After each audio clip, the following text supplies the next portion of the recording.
Have you ever seen anyone so confident they'd gamble with their marriage? On a starry night in New York City, in the city's most exclusive ballroom, Isabella Sterling, one of the richest and most sought-after women in the country, did just that. With a sneer worth more than most people's annual salaries, she raised her champagne flute, the crystal sparkling beneath the opulent chandeliers, and made a proclamation that silenced the room. "If you," she said, pointing to a 10-year-old boy standing timidly beside a chessboard, "can beat this child, I will marry you." The laughter that followed was a mixture of mockery and contempt, echoing through the luxurious surroundings. Little did she know that her opponent, little Leo, was about to destroy her world of privilege in just 3 moves. Stay until the end to see the move that shocked New York's elite and her incredible reaction when she realized her arrogance had sealed her fate.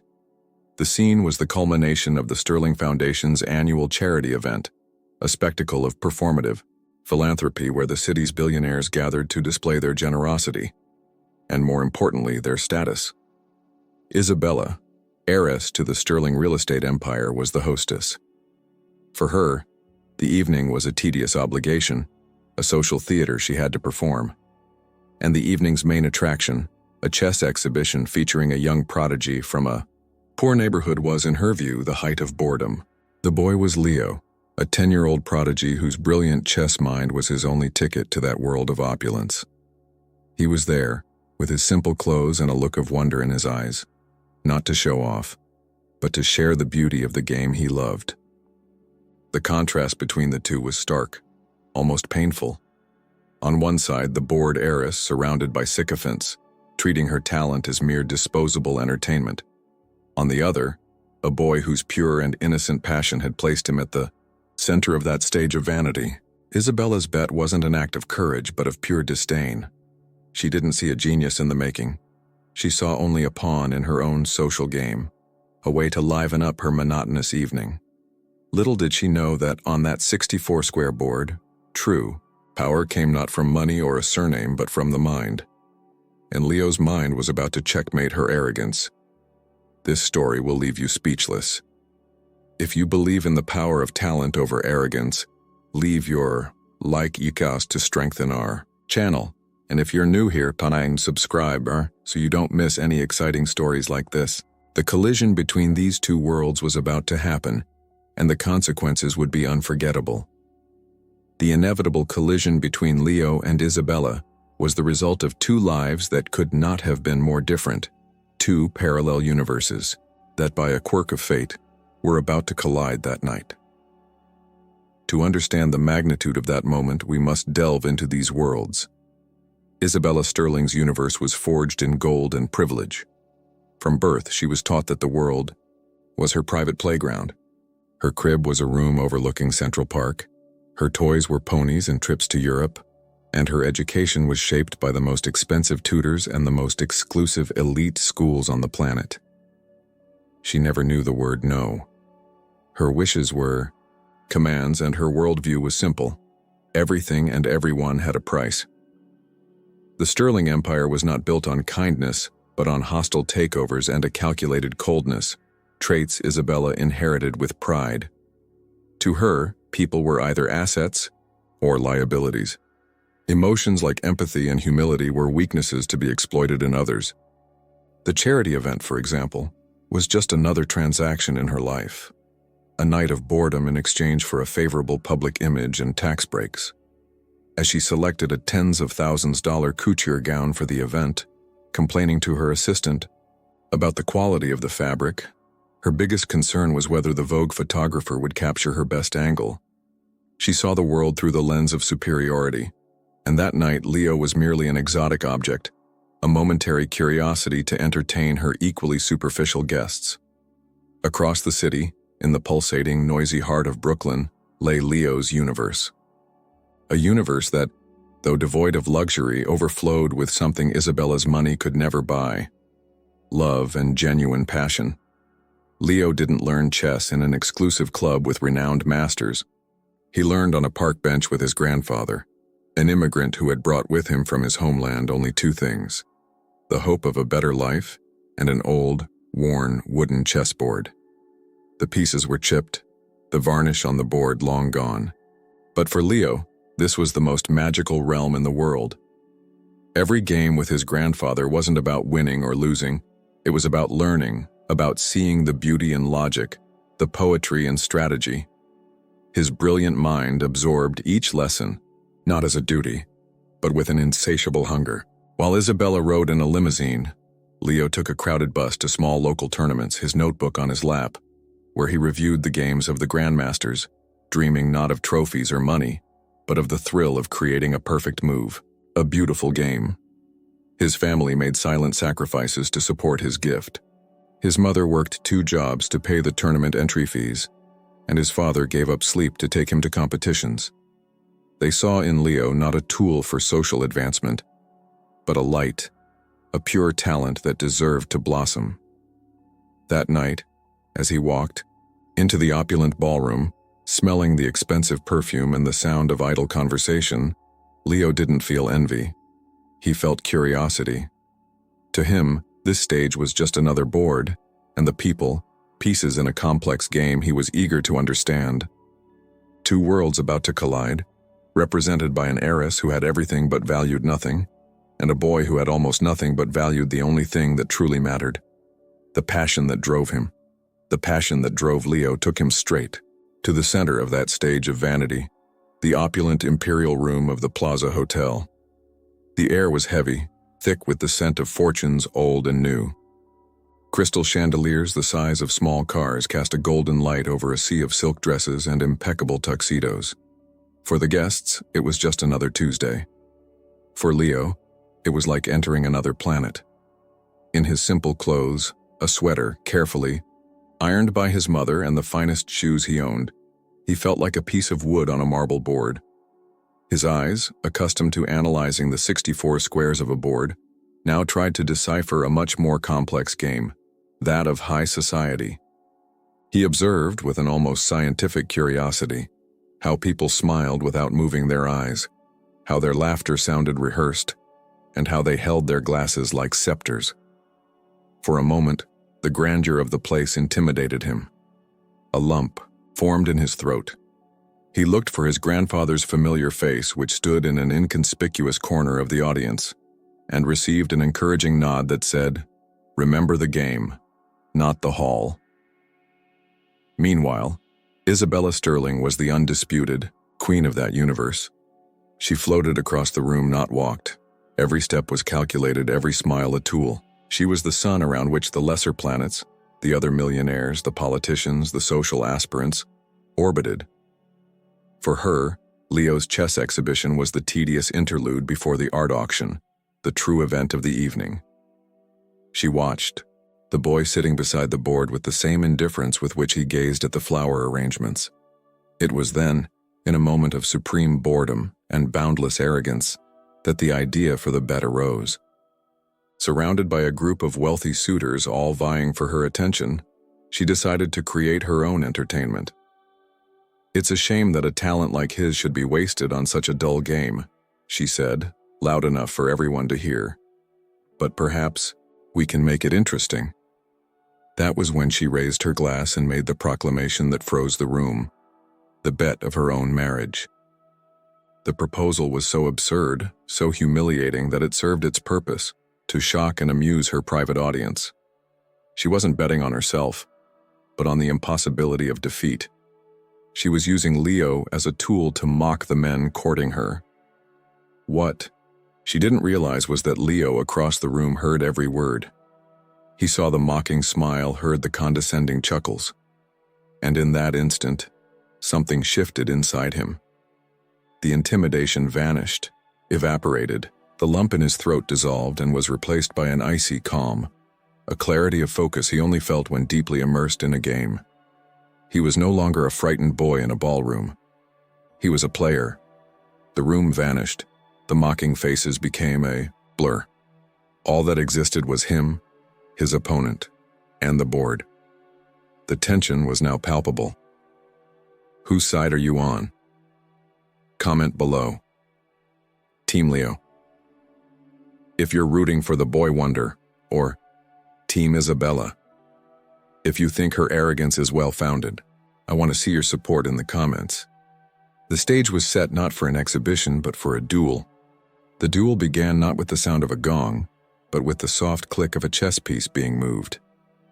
The silence in the imperial hall was an anomaly, a tense stillness replacing the constant murmur of the elite. All eyes, previously scattered, were now fixed on the small stage where a boy and a chessboard had become the center of the universe. Isabella, to accentuate her disdain and make it clear that she would not deign to participate, beckoned to one of her most eager suitors, an investment banker named Julian, whose arrogance was almost as great as her own. "Julian, dear, do the honors. I don't want to break a nail," she said, eliciting giggles from her circle. Julian, eager to impress her and win the ultimate prize, sat at the table with an air of superiority, as if about to teach a lesson to a child. He represented Isabella on the board. He was the embodiment of her wager. The first move. Julian, playing the white pieces, opened with the king's pawn, moving it 2 squares forward. A classic solid opening, the bread and butter of chess. It was a textbook move, as predictable as the arrogance on his player's face. He looked at Leo, expecting to see a hint of intimidation, perhaps a hint of hesitation. Instead, he found a blank stare, a well of calm. Leo's small hand advanced almost instantly, without thinking. He mirrored Julian's move, moving his own. King's pawn 2 squares. So far, so good. Then Julian made his second move, moving the queen's bishop into an aggressive position, an attempt to control the center and intimidate his novice opponent. It was at this point that the script began to change. Leo's response was strange. He moved the king's knight to a seemingly passive square. It wasn't a textbook move. It was Leo's move. A murmur ran through the small crowd of connoisseurs who had gathered. What was he doing? Julian smiled. A rookie mistake, he thought. The trap was set. The second move. Confident he had cornered the boy, Julian advanced with his bishop, capturing Leo's pawn and putting the black king in check. He leaned back in his chair, a victorious smile forming on his lips. He glanced at Isabella, who gave him an approving wink. The check was premature, aggressive, a move designed to humiliate, to end the game quickly. "Check," Julian said, the word sounding more like a sentence. The room held its breath. Leo's grandfather in the corner didn't move, but a faint glint appeared in his eyes. He knew this setup. He had taught it to Leo not as a tactic, but as a philosophy. Leo didn't seem the least bit shaken by the check. He didn't protect his king, he didn't try to flee. Instead, he did the unthinkable. With a calm that bordered on the supernatural, he advanced his queen. A suicidal move. He placed it directly in the path of Julian's bishop, offering his most powerful piece as a sacrifice. Julian's jaw dropped. Isabella's smile faltered, replaced by an expression of confusion. Why would he do this? Was it a desperate mistake? The banker, seeing the chance for a crushing victory, didn't hesitate. Greed overcame prudence. He moved his bishop and captured Leo's queen. What a fool, he whispered to himself, already savoring the victory and the promised reward. The third move, the checkmate. The queen's sacrifice wasn't a mistake. It was a bait, a brilliant, fatal bait. By moving his bishop to capture the queen, Julian left his own king fatally exposed. He opened a deadly diagonal that hadn't existed a second before, and Leo saw it. The moment Julian's hand released the captured queen, Leo's hand was already moving. He picked up his own bishop, the piece that had been quiet all along, and slid it along the now free diagonal. The piece landed softly, almost soundlessly, right next to Julian's king. The silence in the hall became absolute, heavy, dense. No one understood. Julian stared at the board, his brain trying to process what had just happened. He looked at his king, trapped. He looked at Leo's bishop, the dagger in his heart. He looked at his own pieces, useless, incapable of blocking or capturing the attacker. It was then that an elderly chess master watching nearby gasped and exclaimed, his voice breaking the silence like thunder, "My God, it's checkmate." The music stopped. Only the ambient noise and the dramatic narration. "It's fool's mate, a variation, but it's fool's mate in 3 moves." 3 moves. That was all Leo needed. The previously noisy hall fell into a shocked silence. Isabella's empire of arrogance, personified by her defeated champion, crumbled. Before a child she had mocked moments before. The camera focused on the board, then on Julian's pale, incredulous face, and finally, on Isabella's. Her forced smile had completely disappeared, replaced by a mask of pure shock and public humiliation.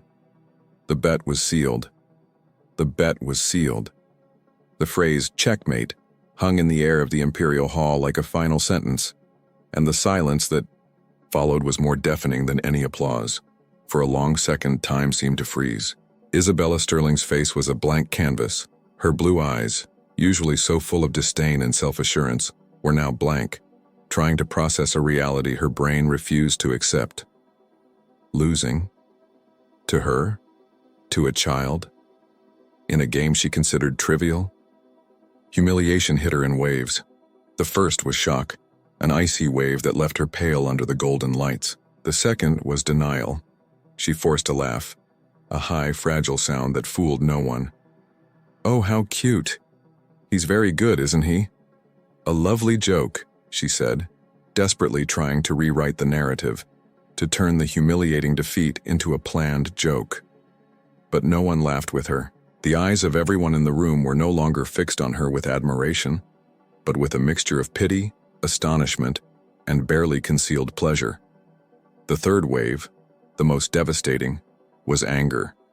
A silent, impotent fury. Her gaze fell on Julian, the defeated suitor who remained paralyzed in his chair, sweat pouring down his forehead, his face flushed with shame. He stood abruptly, knocking over his chair, and walked away from her without a word, disappearing into the crowd like a ghost. He was the first to abandon her, and then the spell was broken. The silence was broken not by Isabella but by a single pair of applauding hands. It was Leo's grandfather, standing in his corner, tears streaming freely down his wrinkled face. His solitary applause was quickly followed by another and another, until a wave of genuine, thunderous applause swept the hall. It wasn't the polite, restrained applause of the elite. It was a standing ovation, a celebration of the victory of David over Goliath. The people, who moments before had been fawning over Isabella, now turned to the true hero of the evening. In an instant, the center of the universe shifted. She ceased to be the arrogant heiress and became the quiet, genial boy.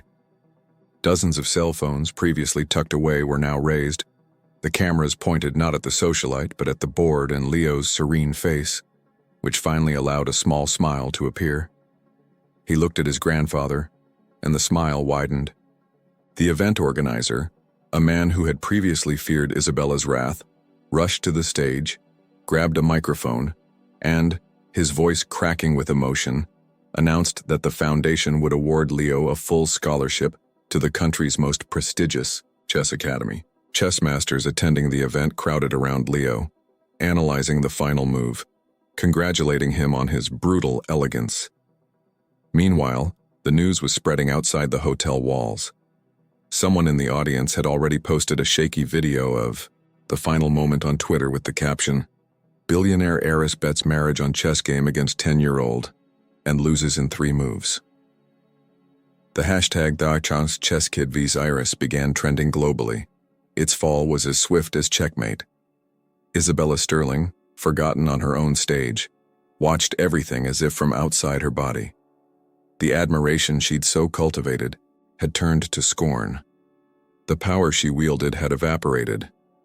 She turned and walked toward the exit, her rigid posture a feeble attempt to maintain her dignity. But the back of a defeated queen looks very different from that of a queen in power. If you loved seeing this turnaround, don't forget to smash that like button. Your like helps us find more amazing stories like this. And seriously, if you haven't subscribed yet, you're missing out on the best stories on the internet. Click now. Isabella's reputation was in ruins and Leo's life was about to change forever. Isabella's reputation was in ruins and Leo's life was about to change forever. That night at the Plaza Hotel wasn't just the end of a chess game. It was a turning point. One of those rare moments when the universe seems to rebalance itself dramatically and publicly. Leo and Isabella's story became more than viral gossip. It became a modern fable, told and retold on TV shows, podcasts, and millions of social media posts. It teaches us, brutally and unforgettable, that a chessboard like life can level anyone. On the 64 squares, your last name, your bank account, or the price of your dress doesn't matter. What matters is the clarity of your thinking, the courage of your strategy, and the humility to recognize that even the smallest pawn can topple a queen. Isabella's arrogance blinded her. She saw a poor boy and assumed weakness. She saw a game and assumed boredom. She couldn't see the genie in front of her because she was too busy admiring her own reflection. In the months that followed, the consequences of that night solidified. Leo, with the scholarship and the support of new mentors, flourished. He became not just a player, but an ambassador for chess. His story inspired thousands of children in underprivileged communities to discover the game, proving that talent can be found anywhere given the opportunity. He never lost his humility. In interviews, when asked about the famous match, he spoke not of Isabella's defeat, but of the beauty of the move, the logic behind the fool's mate, always crediting his grandfather for teaching him to see chess as art. He became a symbol of hope and meritocracy in its purest form. And Isabella? The bet, of course, was never fulfilled. Julian, the suitor, disappeared from her life, and no one else dared claim the prize. But she paid a much higher price. The public scorn was relentless. The Sterling Empire suffered from the negative publicity. For the first time in her life, Isabella was forced to face consequences she couldn't control with money. She disappeared from public life, trading galas for forced seclusion. Reports claimed she was traveling, trying to find herself, a cliché the media used with sadistic relish. Her downfall served as a powerful reminder that true value lies not in what you have, but in who you are. Respect, admiration, and dignity are things you can't inherit or buy. They must be earned. And sometimes, they're lost in just 3 moves. Leo. And Isabella's story is a mirror for us all. How often do we judge a book by its cover? How often do we underestimate someone based on their appearance, background, or status? The board is always in front of us, and every interaction is a game. We can choose to play with arrogance and disdain, or with respect, strategy, and an open mind to the genius that may be on the other side. What did you think of Isabella's attitude, and what was your favorite part of the story? Leave your comment below, and I read them all. Thank you so much for watching this far. Don't forget to like, subscribe to the channel, and activate the bell so you don't miss our next video. See you next time.